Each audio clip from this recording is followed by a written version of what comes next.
आंनि नैबे एम दाउला इउटुब चेनेलावहाय बयखौबो खुलुमनाय जासिहरबाय। आं दा थांगासिनो तामुलपुर, आंखौ दा लोगोफ्रा नेगासिनो दङ। आरो नै बाहाय अमित शाह सारा माबा खालामफैगोन, सरि मिटिं खालामफैगोन। आरो बे जायगाया दाखालिसो बड' साहित्य सभा जानानै थांनायनि खाथिनि नाग्रिजुलिनि 3 आरो 4 किल'मिटार गामि सिं हाबोबा बे जायगाखौ नुफैयो आरो मोनफैयो। दा आङो बै गाबोननि मिटिं जागोन जायगानिफ्राय आङो ओंखारबोनानै दा खुमारि खाथा मोनफैबाय। बाहाय एसे बायसिना सोलाबाय आरो दा बेनिफ्राय जोङो थांफिनगोन बहा माबायाव दारागाव थांसै। दा बेनिफ्राय जोङो दारागाव ओंखारलांसै। बा मिन्थिबाय लामाफ्रा बिथिं ओरैबायदि स्लिम सोलाथाव जोंनि क'क्राझारावसो बिदि स्लिम लामा गैया। जोंनिया बे कारिगावनिफ्राय टाउनसिम थांनायावनो मिन्थिबाय दा बेसेबां होलो मावलाङो।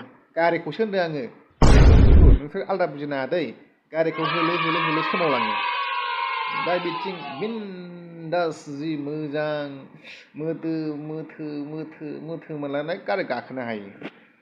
बा थांगासिनो, नोंसोरबो अननानै प्लिज नायलांबाय था। आंनि गोसोनिफ्राय नैबे निहारिका रेस्टुरेन्ट मालिकखौहाय साबायखर हरो। आरो आं ओरैबायदि मोजां मोनदों, बिफांखौ लाबोनानै बाहाय बियो दखान बानायदों। बेनि थाखायनो आं गोसो गोरबोनिफ्राय हाजारसे साबायखर हरदों आं बेखौहाय। बेनि थाखाय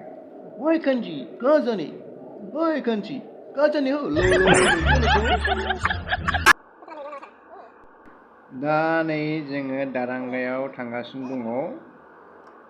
सिलभार ड्रागन हटेल मोननोसै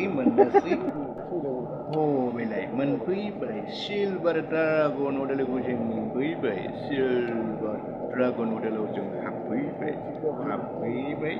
हाबफैबाय। दुगैनो लुबैनाया जाखालामोन, दासो गोसोखौ मोजां मोनबाय दुगैनानै।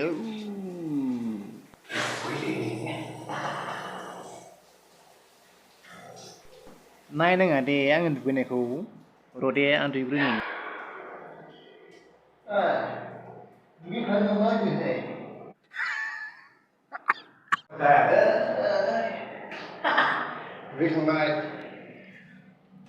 दुगैखांबाय थांसै। बै समावबो सिगाङावहाय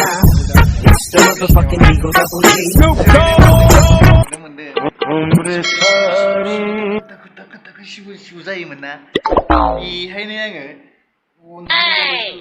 नै दाबो